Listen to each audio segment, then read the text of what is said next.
So our second speaker today is Jessica Taylor, a MIRI research fellow and the project lead on the new value learning for advanced machine learning research agenda, which she is here to present for us today. So let's thank and welcome Jessica. Okay. So the thing I'll be talking about today, as Patrick said, is this new research agenda that I'm working on with Patrick and Critch at MIRI. And it's kind of a research agenda that's more focused on things like machine learning systems and asking how would we create machine learning systems that act as intended if they're very powerful in general. So the kind of methodology we use is to imagine something like AGI in 15 years. It's kind of just picking some time and focusing on that. And we also imagine that there's not really not very many new conceptual breakthroughs. So things are mostly going to be pretty qualitatively similar to modern day machine learning systems. On the other hand, we're going to assume that they're a lot powerful. So these are still things that you train, kind of like current machine learning systems. You give them data, you have them create a model, etc. But they're going to be extremely powerful.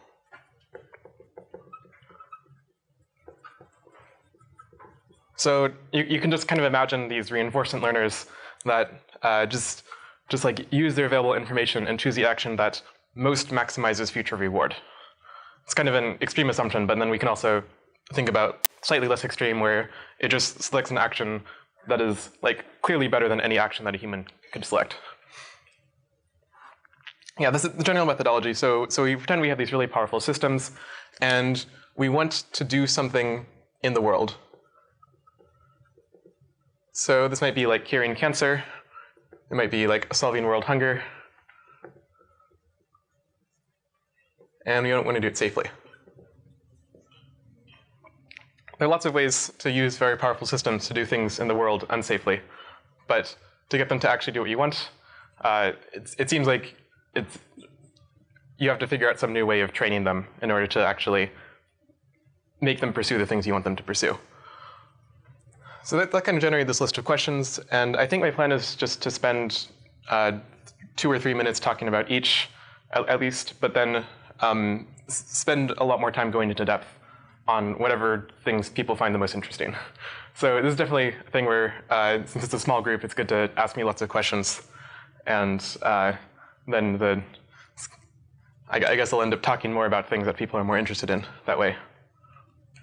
All right. So the first problem that comes up when you try to think about something like this is that if you're trying to specify a goal, then there are going to be some ambiguities sometimes. So we can imagine, as an extremely simplified example, that we're trying to train a system that detects tanks. So we could imagine that these images vary on 2 axes, such as, is there actually a tank? And another axis is the level of light. And we can imagine that we give our classifier some positive and negative examples for tanks. So we have here's a tank, here's another tank. So it's a picture that's labeled with a plus for there being a tank. And we also have some negative examples that they're over here. And so since we give some tanks and some non-tanks, then of course we can learn a classifier for distinguishing tanks from non-tanks. But there's a lot of possible classifiers. This is a classifier that we want, but this is another classifier that just detects how much light there is. It seems like it's even easier to learn. You just count the sum of all the pixels. And then there's a whole bunch of other ones. So there's some ambiguity here. And if we imagine that a new picture comes in and the system has to determine if it's a tank, then it seems like it should actually just report an ambiguity. It should say there's not enough information. And then maybe a human can decide to label this. So in this case, it's a plus. And then this reduces the number of possible classifiers that separate these. This is pretty similar to some active learning, some current work in machine learning, like active learning. But the problem here is can we actually make some kind of realistic statistical assumptions under which we can do this kind of thing. All right, that's the inductive ambiguity detection problem. So the next problem is the informed oversight problem. For those who were here yesterday, I think Paul talked about this, but I'll just briefly talk about it some more. So the basic idea is that we have an AI that's going to output, it's going to take in an input X, and it's going to output an action.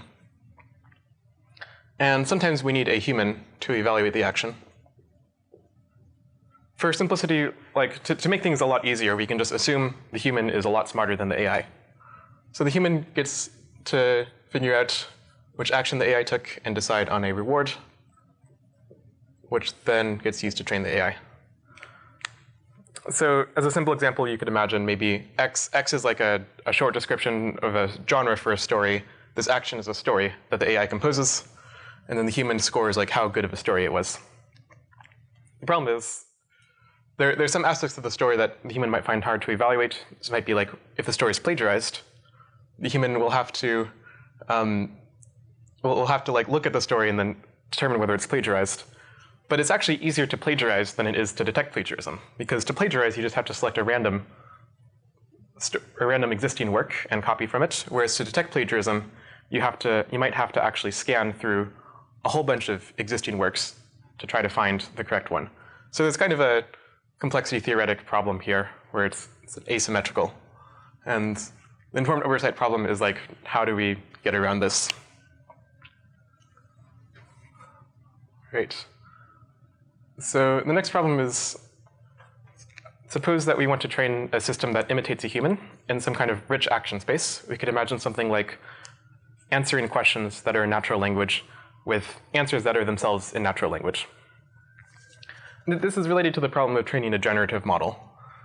So we could imagine some questions X and some answers Y.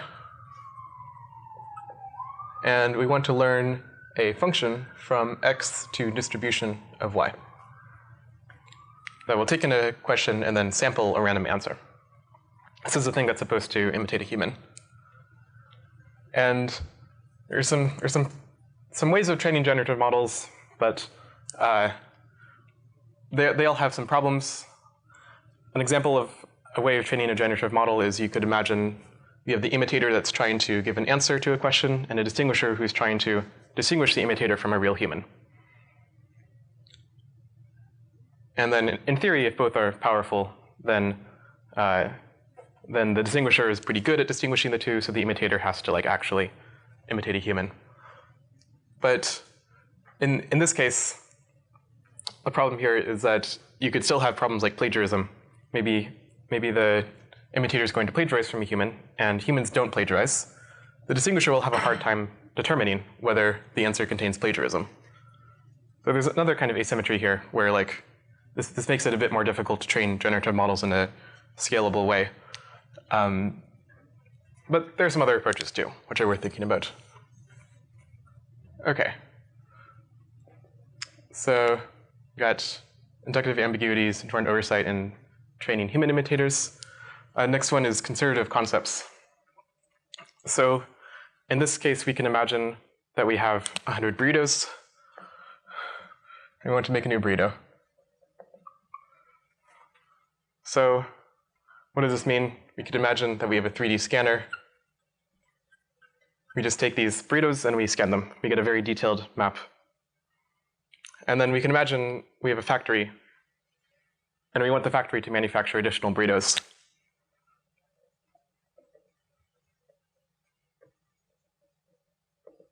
So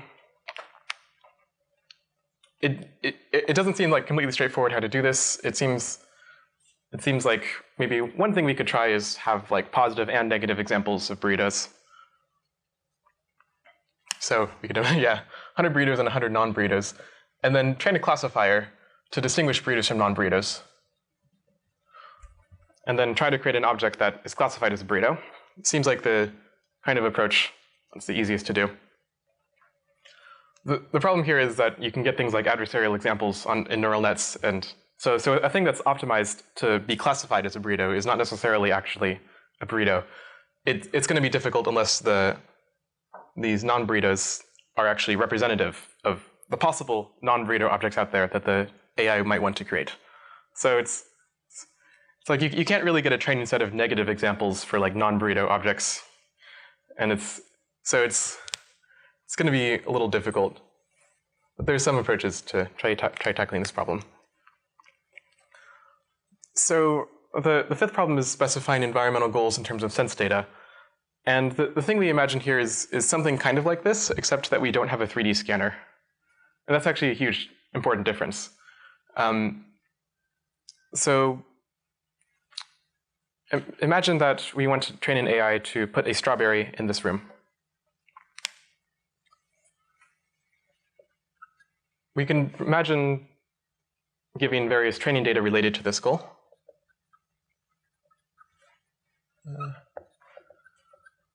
But none of this training data is actually going to completely reflect our goal.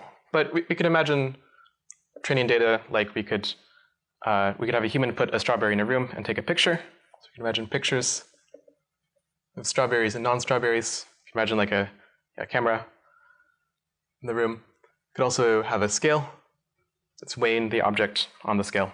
You could also imagine a human presses a button. If there's actually a strawberry in the room, the human looks at the room and kind of might pick up the object, examine it, and press a button. And so you can imagine maybe we get some positive and negative examples this way, that we put a strawberry in the room, we take a picture, figure out how much it weighs, and maybe press a button. But we don't have a 3D scanner, so we can't actually determine exactly the identity of the object. We just have indirect observations. So then the task is, can we use these to create an AI that wants to put a strawberry in the room? So one reason why it's a difficult problem is we could imagine two strategies. One is to put a real strawberry in the room. One is to put a weighted plastic strawberry in the room that tricks the human into pressing the button. It's gonna be identical from a sensory perspective, but it's not really what we wanted. So distinguish between the strategy of actually put a strawberry in the room and the strategy of create a picture, put an object in the room that looks like a strawberry, that weighs the same amount as a strawberry, and that will also cause the human to press a button. Distinguishing between those two seems difficult. So it seems like we might need a new approach to training systems to accomplish goals in the real world rather than things like maximizing reward. Okay. So the next problem I'll talk about is low impact. So we could imagine perhaps we succeed in creating an artificial intelligence system that wants to put a strawberry in the room. Well, so maybe the intended strategy is to go to the store, buy a strawberry, bring it in, put it there, put it down. But there's some other strategies that might have a higher chance of putting a strawberry in the room, but will have a high impact. So perhaps it'll steal the strawberry instead of buying it. Perhaps it won't pay attention to, as it's going to the store, it'll run into people. There are lots of possible ways of doing this in kind of a high impact way, but when really it's kind of a kind of task that shouldn't require having a high impact. So one way of visualizing this is you could imagine here's a kind of a timeline. We could branch it into two timelines. Here's where the AI takes no action. And here's where the AI follows a policy pi. We end up at two different final states, S null and S pi. And kind of intuitively, perhaps what it means to have a low impact is for this world to kind of look like this world, where the thing that actually happens after following your strategy for putting a strawberry in the room is kind of matching up with what happens if you take no action. But there's some problems with defining exactly how this works. So the next problem is mild optimization. So we can imagine that suppose we've gotten this far. So we have an AI that's doing some task. In this case, let's say it's making paper clips. It's going to make 1 million paper clips.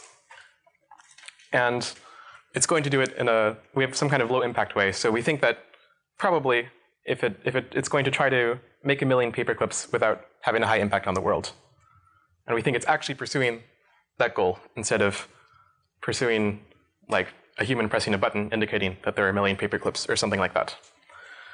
But there's still a problem here. If you could imagine a strategy the kind of intended strategy of just making 1 million paperclips, but there's some unintended strategies that might have a higher probability of success. Like maybe you like neutralize all possible threats to the paperclip factory before creating the paperclips. And there's this will bring your probability of success from 99% to 99.9%. And it's possible that the low impact objective would eliminate these. That's what we would hope. But maybe we don't, maybe if our low impact objective isn't perfect, maybe we don't want to really aggressively minimize impact. There might be some flaws in the impact metric that get exposed as you really aggressively just maximize probability of success and minimize impact. So to avoid these kinds of edge cases, we want to do something like don't apply too much effort. So if we could kind of define what it means to apply effort, we could say choose the strategy that has a 90% chance of success and uses the least effort. And it's kind of hard to think of what this means, but one intuition is you could imagine using the stupidest possible agent that'll solve the task. And that's kind of like applying less effort in some way. It's kind of like you're applying less power because the agent just isn't that smart. But then you can, like, it seems like this ought to be more general than this. It seems like maybe we want to define what it means for even a highly capable and intelligent agent to apply less effort and not optimize the probability of success to be really, really high. Just optimize it enough to be at 90% or whatever we want. So the last problem is averting instrumental incentives. So this is kind of about if we have any AI that's doing anything at all, it can accomplish its goal better if it acquires resources or improves its intelligence, or if it causes humans to think that it's doing the right thing, so humans don't shut it down, and perhaps also create copies of it outside of its local environment, if it's able to do this. So there's all these kinds of instrumental incentives that a lot of them aren't things that we want. They're things that might involve preventing humans from shutting it down, and so on. So the kind of intuition here is maybe there's a way to just kind of like subtract out these instrumental incentives. Like it's kind of bad that if you try to make an AI that makes paperclips, it turns out the best way to make paperclips is to become extremely intelligent and acquire all the resources in the world. And this just seems sad. So I think it would be great if we had a way to say, do this task, but don't do it by preventing humans from shutting it down, don't do it by increasing intelligence too much, and so on. So the kind of simplest example is a shutdown problem. So we could imagine a human holding a shutdown button, and you have this little robot here that's doing some task in the world, and we want it to, like, maybe if it's going to try to move some blocks somewhere, but it can also turn around and like try to destroy the button. And just like how do we design the goal of the AI such that it doesn't want to do that? Yeah. Okay. So that was a lot of stuff. It's like all the problems. And what I want to do is I want to spend the most time talking about the things that people are most interested in. So I recommend that people ask questions or say the things that they'd be interested in hearing more details about. Before questions, I wanted to just emphasize that these are philosophical intuitions and motivations for the problems. They're not the actual sub-problems and models that we've been working on. Yeah. So there's a lot more to say on each of these that they're analogous to. Yes. Yep. Yeah, so I'd be interested to hear a little bit more about, something technical that would follow out of these Yep. problems. Maybe just like what kind of approach are you taking? Yeah. So, Yeah, I mean, there's technical details for all of these. but maybe your favorite. But yeah. So I guess if there aren't any suggestions, I might just start from the beginning and talk about inductive ambiguity detection.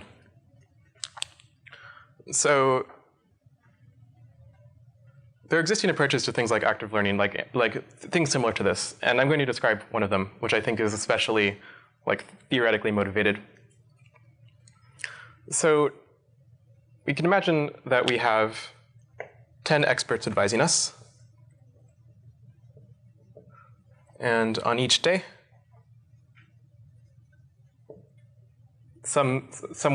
nature hands us a question X. Each of the experts gives a probability for whether the answer is true or false.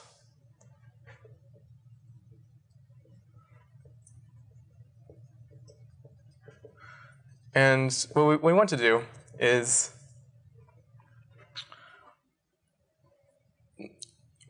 we actually want to sometimes answer the question with a probability, and sometimes we don't answer the question.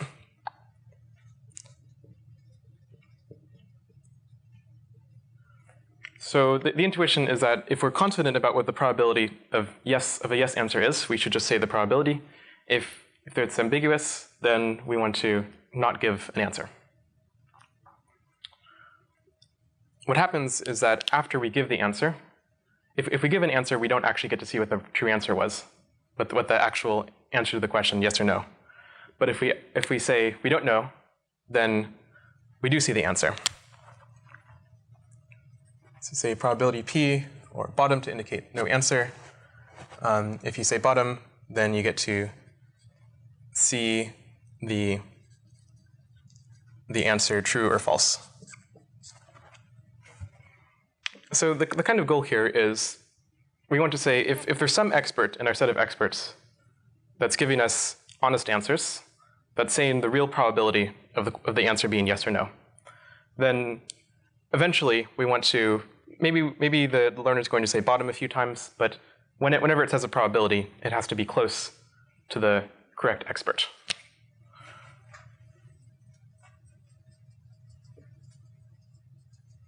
So this seems like this is kind of a theoretically nice learning setup. It's like the way the questions come in could be arbitrarily adversarial. You just see a question on each round chosen by nature, and your main assumption is just that there's some expert in your set of experts that's going to give the right probability. The intuition for how the algorithm, so this is actually possible to do.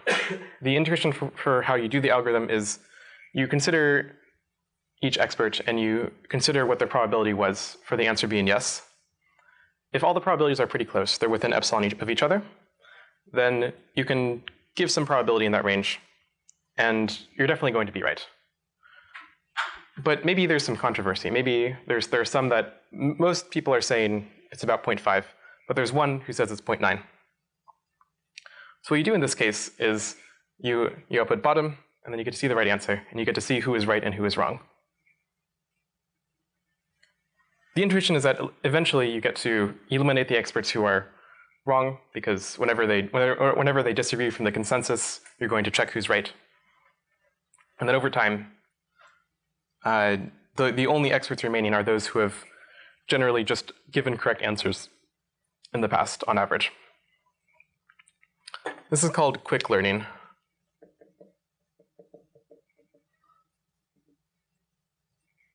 And I think it's pretty nice from like a theoretical perspective that we aren't making too many assumptions. We're just assuming we have a stream of questions coming in, chosen by an adversary even, and kind of want to.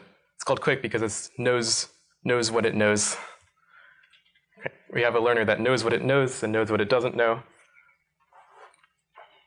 And then the main assumption is just that there's one expert. But there's some problems. So the first problem is we assume there's a correct expert,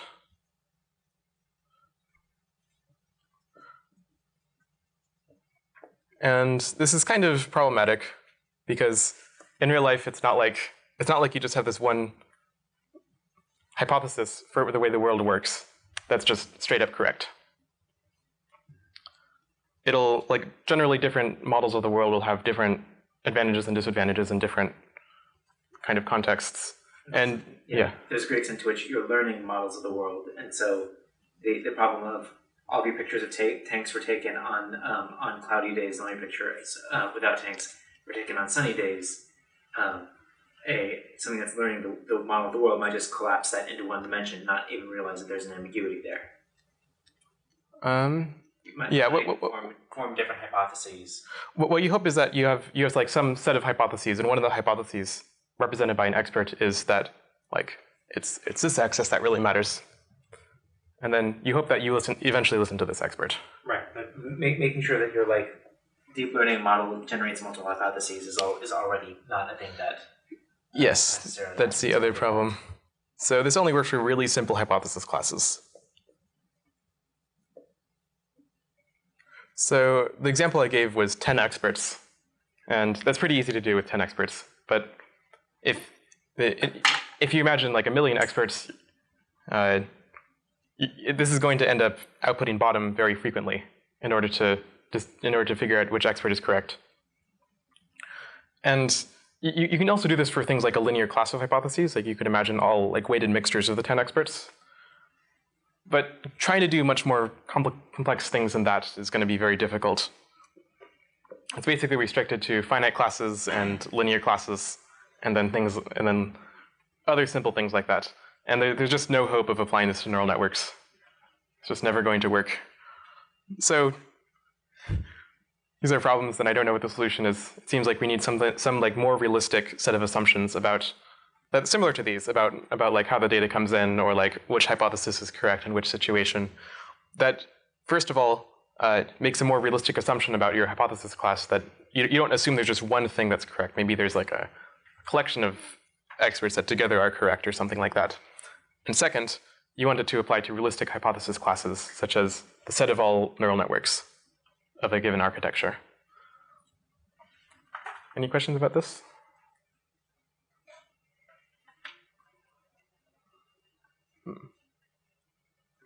Maybe like, what would constitute success?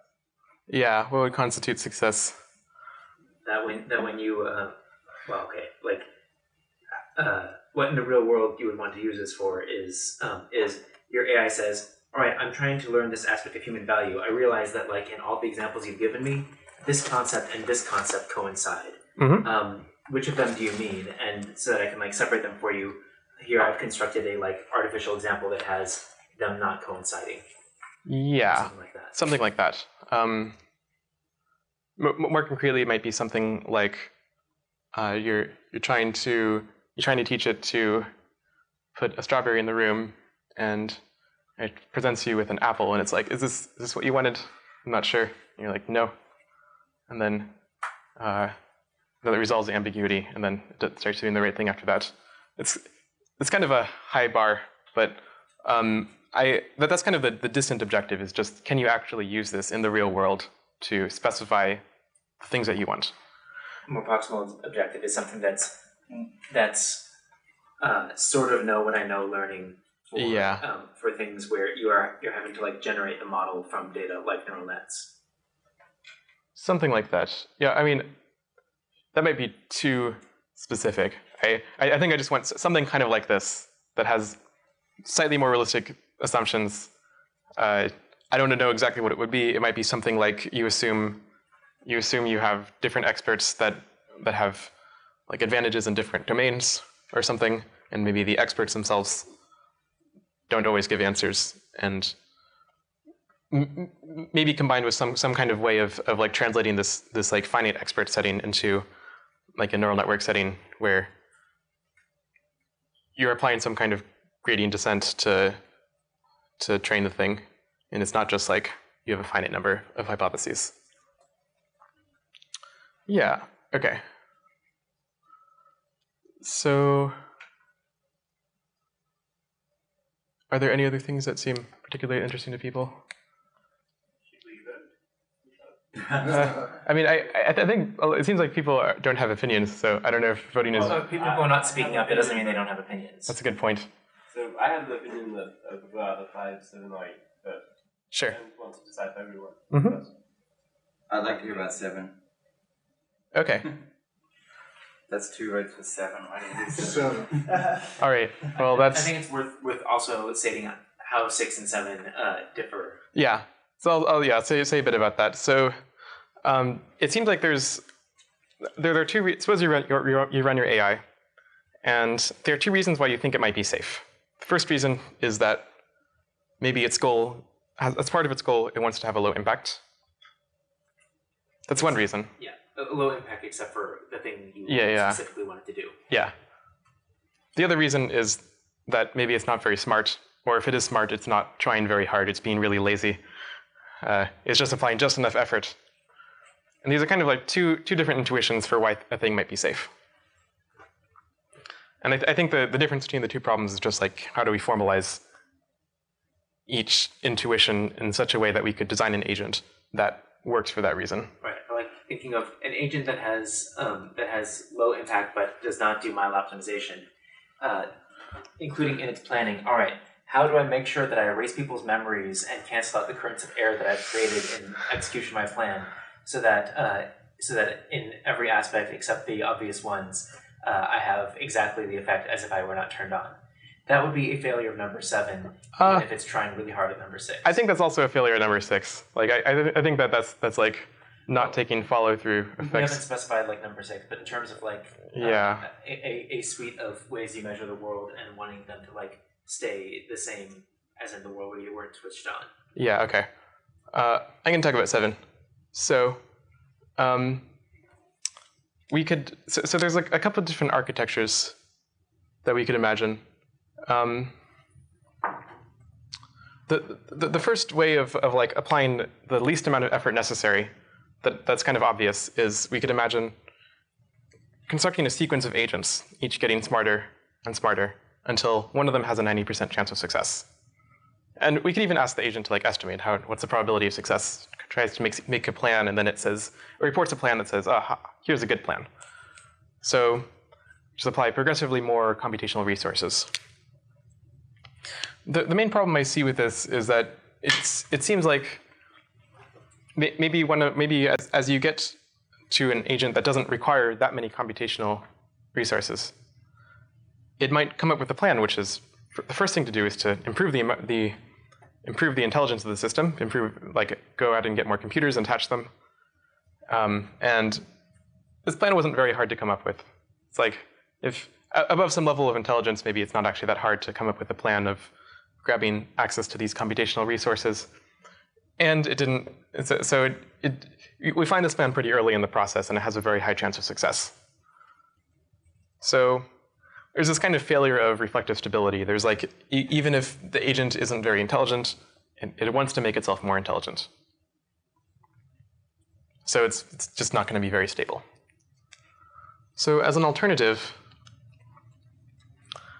we could imagine trying to make the objective of not applying too much effort be part of the goal rather than just the design of the system, just the architecture. So one intuition for how this could work is, imagine that by default the future ends up in one of these states. Just like the future happens to be a real number, and it comes from a Gaussian. It's quite a questionable assumption, but we'll go with it. Imagine that I kind of want things to be, I want the real world to be high. So I kind of want to select out this region. Like I just want things that are higher, but I have a plan that'll put the world in this region. And it's kind of like squeezing the distribution, right? You kind of eliminate a lot of this mass and put it into this smaller region. There's kind of this. There's kind of the scale of things I could do. Like here it was kind of optimized this much, but you could optimize it a lot more. Maybe you only go sample from this tiny region of things that are really high. And it's kind of like squeezing the future a lot. Like it's squeezed down from this entire thing down to this tiny amount of mass. And then alternatively, you could imagine squeezing the future much less And so this is a kind of more mild strategy in that it didn't really change things very much. So this is possible to formalize. So you can imagine that there's a final state. It's kind of like this. So you can imagine there's a final state S null, which is a distribution of states. Actually, let's call these Q null. So we could imagine that Q null is a distribution of states that results when you take no action, and Q pi is a distribution of states that results when you take some action. And then you could think, well, how do you measure how much this squeeze things down? One way is we consider the maximum over possible states of how much we amplified that probability. So that's going to be Q pi of S over Q null of S. So this is kind of a measure for like how much any particular state got amplified. Like if you squeeze it down to this tiny thing, that means you really amplified these. If you draw it as a distribution, it looks like this. And you really just amplified this state a lot. I went from this probability to this probability. So this is kind of a measure for amplification. It's kind of a measure for how much optimization power, how much impact went into the future. Not quite impact, but like how much like squeezing happened. So there's a paper on this called quantizers. It's called a quantizer, an agent that has a goal like this, because it's trying to select from the top quantile. It has some problems. If you try to apply it to the paperclip example, if the paperclip factory is not switched on, then there's no way that it makes 1 million paperclips except by astronomical coincidence. So you just set this parameter really high. It has to go, you have to squeeze it a lot. And then at that point, you're basically asking, like, if 1 million paperclips naturally happened, how did it happen? The agent will try to make the world look like that world. If just it took no action and 1 million paperclips just like appeared, and it'll want to be replicating this kind of conditional distribution.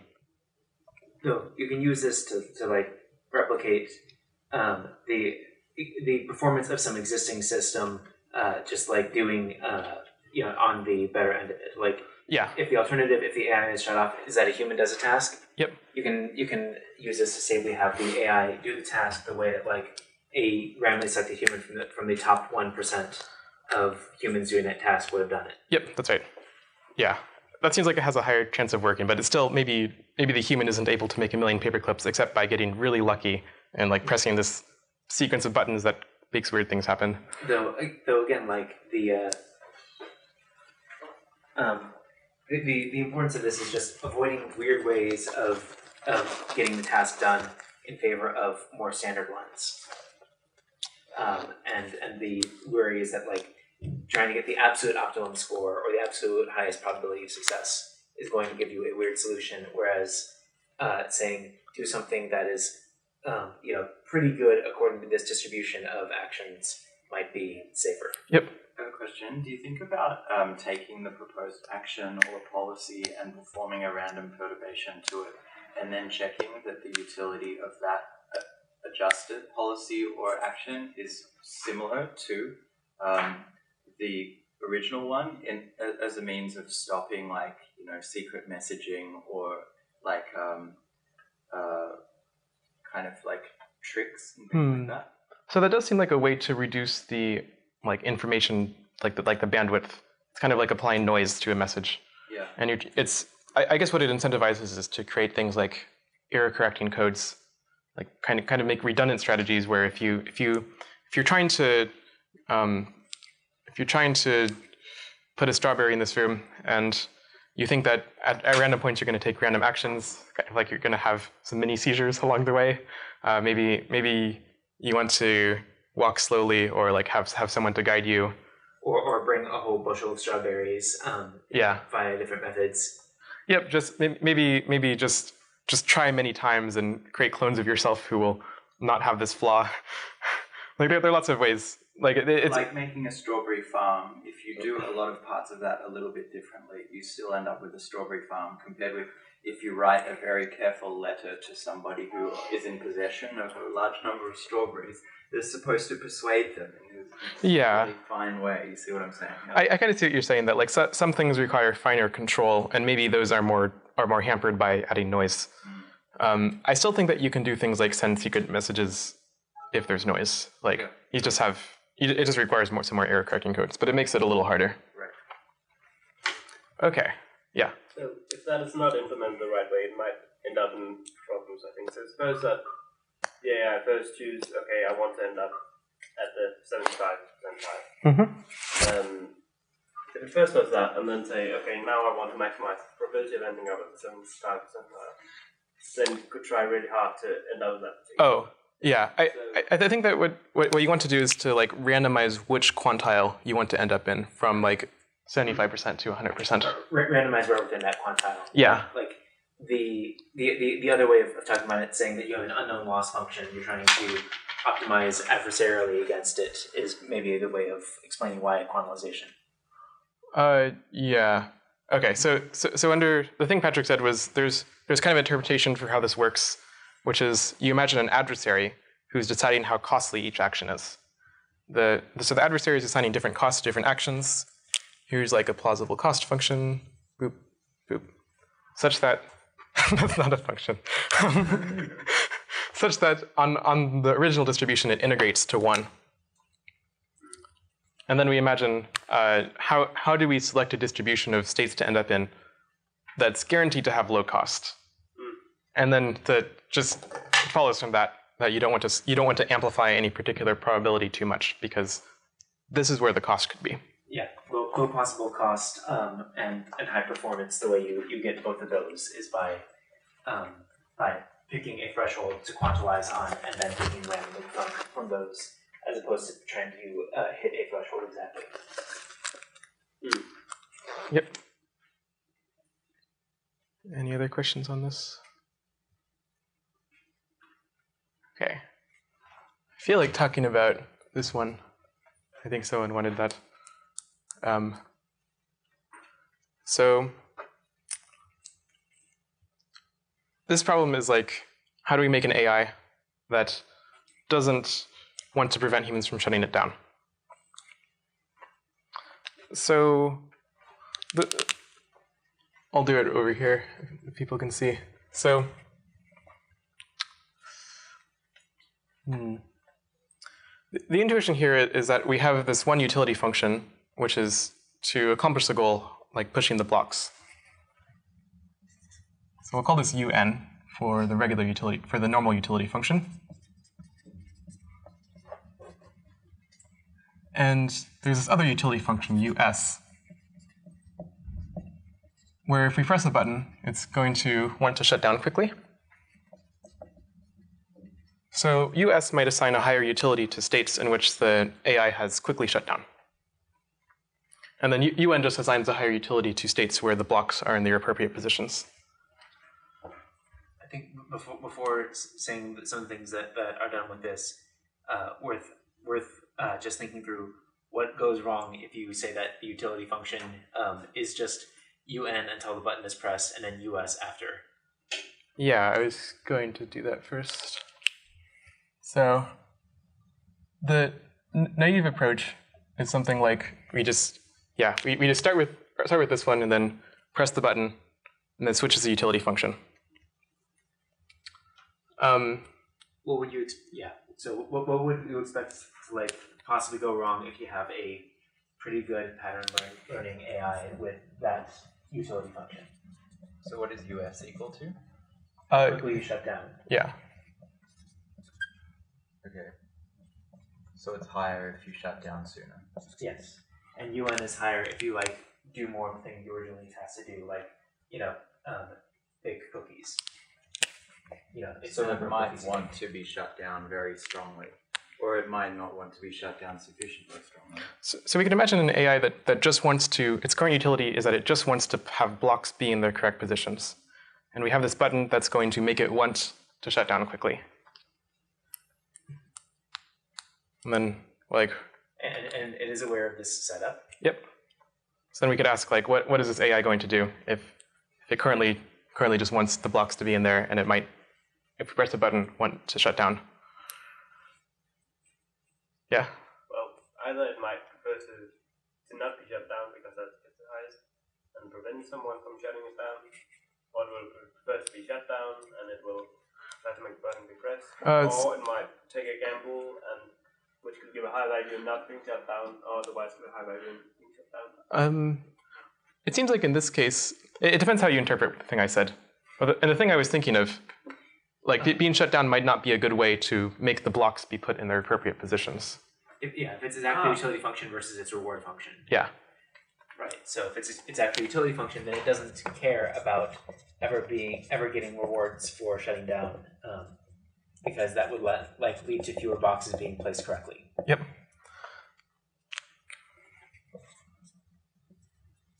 So yeah, so in this case, you prevent shutdown. Yeah. Destroy the shutdown button as much as possible, as quickly as possible, to avoid the case where it doesn't get to move as many boxes as possible. Yep. So this is not where we define the utility as being like in the case where the shutdown button is pressed US and in the case it's not pressed UN. Yep. Let's say that's proposal 2. So we say U equals if button, then US, else UN. And I think you were talking about this one, and the problem you stated was if this just happens to be higher than this, if it's easier just to get a shutdown utility, then it wants to go out and press the button. And otherwise it wants to prevent the button from being pressed, so it gets this higher value here. Okay. So these are both bad. The thing I want to talk about is one that seems to get some aspects right, but not others. So consider something like this. We attach we have this button. It's not necessarily attached to the AI, it's just a button. And we install some mechanism in the button that will, with probability epsilon, cause the button to be unpressable. With probability epsilon, cause the button to always be pressed. So,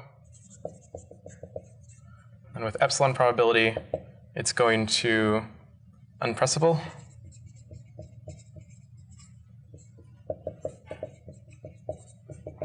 Is there only one time that word could be pressed? Yeah, that makes it simpler. And 1 minus 2 epsilon of the time it's pressed if and only if the human actually tries to press it. Yeah.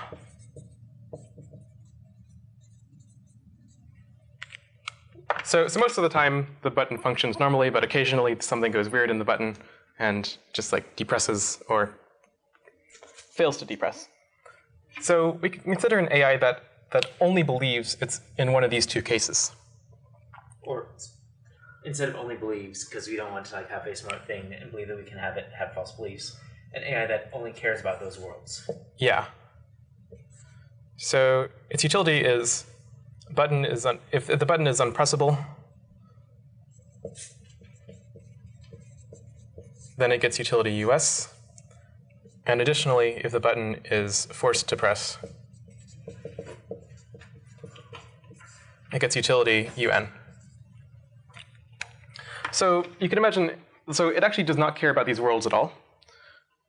It doesn't care about the real world where most of the time, when you press the button, it's like it'll press or not according to whether you applied force to it. So it only cares about the worlds where this button is either unpressable or forced to be pressed down. So I think you also want it to believe that if the button is not pressed, then it was in the unpressable world. Or isn't that implied by the?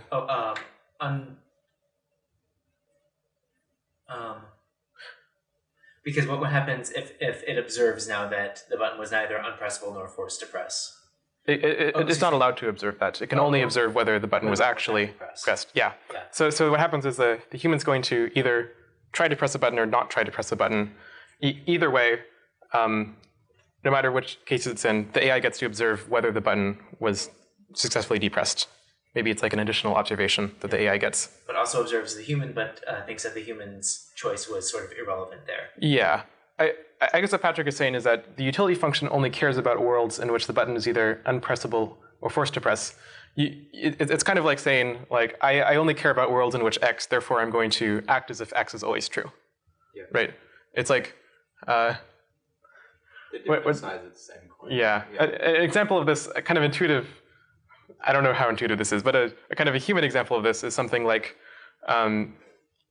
either we live in a simulation or we don't live in a simulation, but I don't actually care what happens if we're in a simulation because, like, this, control. Yeah, like things other than us are in control of what would happen in such a case. Yeah, but I do care what happens when we're not in a simulation. So I'm just going to assume that we're not in a simulation. It's kind of like this. Just assume that the button is either unpressable or forced to press. So under this assumption, the kind of nice thing about this is that it doesn't think it can manipulate the button. If it doesn't have the thought like, if I apply force to the button, then it will be pressed and I will get UN utility, right? Because in this world, there's just no way to... Should the S and N be switched there? Oh, that's a good point. Yeah. Otherwise it's equal to 0. Yeah. Yeah. So yeah. So the nice thing about this is there's no incentive to either press it or prevent it from being pressed. Furthermore, after it observes the button push, if the button was in fact pushed, then it assumes it's in this world and then starts having this shutdown utility. The button, if it observes that the button was not pushed, it assumes the button was unpressable and then continues as normal. So it seems like there's some qualitative behavior that we're getting out of this setup. So there are a few problems with this. The first problem is that this is kind of it's not quite weird beliefs, but it's acting like it has very weird beliefs. So you could go up to this AI and ask, I'm gonna make you a bet that you will not refuse. I will bet with you that the button will only be pressed if the human applies force to it. The AI is like, no, that's crazy. It gets pressed randomly, 50-50 probability, completely independent of the human. So it'll accept this bet. I mean, it just doesn't care about the worlds in which it loses. Yeah, it's like, yeah. Those worlds are hopeless anyway. You could just get 0 utility. So it just accepts these weird bets. And so that's fine. So what are the real problems? Okay, so that's a theoretical problem that kind of I think if we apply a security mindset, we might detect that there's like kind of this theoretical weird behavior and think, maybe there's something more. Like if you imagine NASA, who's trying to design a space probe, and they prove that if all the planets line up, then the program crashes. And they're like, well, that's not going to happen. But So it means that people could come into your facility and offer your AI weird bets, but that's not going to happen. What are the words? But so AI weird bits all the time, but so let's. And also, I think before we get to the other problems with this, this is the heart of the approach that's in Stewart and Laurent's paper that's out today on interoperability. This is utility indifference. It's not. It's a variant of it. It's yeah. Yeah. So the problem I want to say that results from these weird beliefs is, imagine this world where the button is unpressable, but humans nevertheless tried to press it. So we go up to the button, we desperately, it's doing something bad, try to press a button, and it just fails to press. We're like, oh no, it's going to keep moving blocks around forever. That would be really bad. So I don't know what people would actually do in this situation. Maybe you go up to the robot and you try kicking it until it turns off, or like just like take a wrench and start like if your mechanism failed, then you're going to do some, like the humans might just try to shut it off by other means. Instead of like letting it take over the world to shuffle blocks around. Yep. So this is a mistake on the part of the humans. Yes. So the reason why it's a mistake is that the AI cares about these worlds where the button is unpressable. Maybe in half of them, humans are trying to press it. So it's thinking, I get like 50% of my utility here in worlds where humans tried to press the button and failed. So as a result, it might try restraining the humans so that humans don't try to fight it after failing to press the button. Or it might try to manipulate the humans into thinking that really all that matters is pushing blocks around, that like this is actually just a fine thing to do. It no longer has an incentive to like care about to force the button to be pressed or not, but it has an incentive to take actions that will make sure the humans stay out of its way if the button happens to not be pressable. Yeah. Which is still not ideal. Yeah. So it seems like there's some problems with this. It has some nice properties, but ultimately we're giving the AI some weird beliefs, and these weird beliefs have weird consequences, such as the fact that most of the time when the button is not pressed, humans actually tried to press it. Or maybe not most of the time, but like whatever percentage of the time that humans try to press it. It's probably worth mentioning, like, after saying this terrible problem, maybe there's worth mentioning a good thing about this. A good thing about this is that it'll actually be trying to preserve the ability to be shut down. We could imagine some action that cuts out the shutdown mechanism, which maybe makes the robot lighter so it can push more blocks around. Just remove the ability to shut down, so it can move more blocks. And the nice thing about this is that it actually wants to keep that mechanism around, because in worlds where the button actually does press down, it wants to have that action available. So this is, I think a name for this is abortability. It's kind of like you want to make plans that are abortable in the sense that when you observe the shutdown button being pressed, you're able to halt everything such that you get a high shutdown utility. This is actually a big difference from the interruptibility stuff. With the interruptibility, you don't have this abortability property. So it's 1 o'clock now. So maybe we go to people talking on parts of this with us when they if they want particular conversations. Yep. And otherwise like break for lunch. Yep, sounds good. All right, thanks.